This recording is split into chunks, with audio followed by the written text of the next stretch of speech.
할렐루야! 안녕하세요. 대전침례교회 명성목사입니다. 오늘 9월 13일 함께 나누실 말씀은 창세기 25장 19절에서 26절의 말씀이 되겠습니다. 제가 봉독하고 함께 말씀 나누겠습니다. 아브라함의 아들 이삭의 족보는 이러하니라. 아브라함이 이삭을 낳았고 이삭은 40세에 리브가를 맞이하여 아내를 삼았으니 리브가는 바단 아람의 아람 족속 중 부두엘의 딸이요 아람 족속 중 라반의 누이였더라. 이삭이 그의 아내가 임신하지 못하므로 그를 위하여 여호와께 간구하매 여호와께서 그의 간구를 들으셨으므로 그의 아내 리브가가 임신하였더니 그 아들들이 그의 태 속에서 서로 싸우는지라. 그가 이르되 이럴 경우에는 내가 어찌할꼬 하고 가서 여호와께 묻자온데 여호와께서 그에게 이르시되 두 국민이 내 태중에 있구나. 두 민족이 내 복중에서부터 나누이리라. 이 족속이 저 족속보다 강하겠고 큰 자가 어린 자를 섬기리라 하셨더라. 그 해상기한이 찬즉 태에 쌍둥이가 있었는데 먼저 나온 자는 붉고 전신이 털옷 같아서 이름을 에서라 하였고 후에 나온 아우는 손으로 에서의 발꿈치를 잡았으므로 그 이름을 야곱이라 하였으며 리브가가 그들을 낳을 때 이삭이 60세였더라. 아멘. 많은 사람이 기도는 좋은 걸 알고 있습니다. 그런데 실생활에서 들여다보면 체험이 없다 보니 어때요? 기도하기보다는 사람을 의지하고 돈을 의지하고 다른 세상적인 것을 의지하는 것을 볼 수 있습니다. 저는 우리의 삶에 있어서 하나님과 형통하시고 하나님과 해결을 가시는 하나님의 복된 자녀들이 되시길 주 예수 그리스도 이름으로 간절히 축원합니다. 첫 번째로 이삭의 기도는 고민을 해결합니다. 그렇죠? 이삭의 기도는 고민을 해결합니다. 여러분, 기도하면 고민이 해결되는 줄 믿으시기 바랍니다. 주님의 이름으로 기도할 때, 예수 이름으로 기도할 때 반드시 해결되는 줄 믿으시기 바랍니다. 네? 예수의 이름으로 기도하면 반드시 해결이 됩니다. 정말로 많은 사람들이 하다 안 되면 기도하는 경우를 봅니다. 병이 있는 사람도 어떻습니까? 방법이 없다. 이제 그러면 해결해 줄 수 없다. 그제서야 하나님께 매달립니다. 그래서 저는 항상 먼저 기도하도록 노력하고 있고요. 또 기도하도록 권면을 드립니다.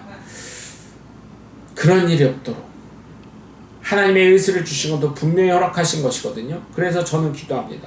하나님 좋은 의사 만나게 하시고 수술을 하던 어떤 문제가 있던 하나님께서 그의 손과 지혜와 함께 해달라고 저는 기도를 합니다.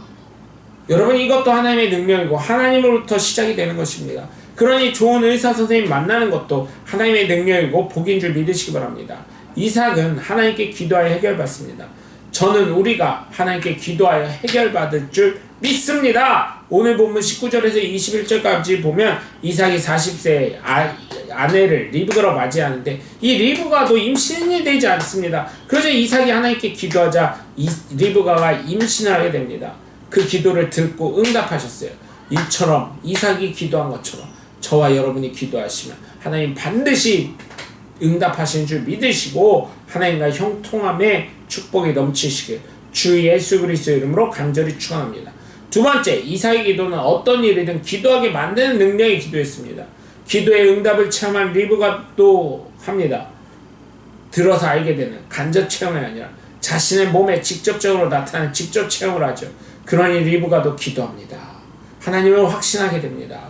리브가 기도하는 놀라운 역사가 일어납니다. 기도의 능력은 이것입니다. 다른 사람은 몰라도 본인은 압니다. 이것이 기도의 능력이고 그 무엇보다 소중한 체험입니다. 정말 체험한 사람들을 보면 아무리 이야기를 해도 자신의 고집대로 자신의 체험대로 갑니다. 그만큼 체험은 중요하고 소중합니다. 저는 이렇게 이삭과 리브가 직접 하나님을 체험한 것처럼 우리도 하나님을 체험해야 될 줄 믿습니다. 오늘 보면 22절을 보시면 아들들인데 속에서 싸우는 것입니다. 그래서 걱정이 되고 근심이 되니 리브가 기도하고 묻습니다. 저는 이렇게 하나님을 체험하고 경험하시고 동행하셔서 우리의 삶에 무슨 일을 하든 하나님께 기도하며 놀라운 은혜와 축복을 받아 누리시길 주 예수 그리스도의 이름으로 간절히 축원합니다. 세 번째, 이삭의 기도는 응답이 임했습니다. 기도하면 응답은 반드시 이루어집니다. 기도를 하지 않으니 응답이 없습니다. 어떤 분이 자기는 절실히 기도했는데 하나님이 이번에도 외면하셨다고 하나님이 어디 있냐고 하시더라고요. 그런데 그게 시간이 지나고 보면 가장 합당한 응답이고 은혜임을 깨닫게 됩니다. 저 역시도 아직 풀리지 않은 많은 문제들이 있습니다. 그리고 저만 그런 것이 아니라 사도 바울도 그랬고요. 그럴 때마다 주님 뭐라고 하십니까? 내 은혜가 족하다고 하셨습니다. 사도 바울의 입장을 이야기해볼까요? 많은 사람들이 병을 고치고 귀신을 내어 쫓았지만 자신에게 임한 가시는 스스로 해결되지 않는다고 3번이나 몸부림쳐서 기도하고 금식했지만 주님은 늘 내 은혜가 족하다라고 하셨습니다. 그리고 욕도 이유도 없이 당했지요.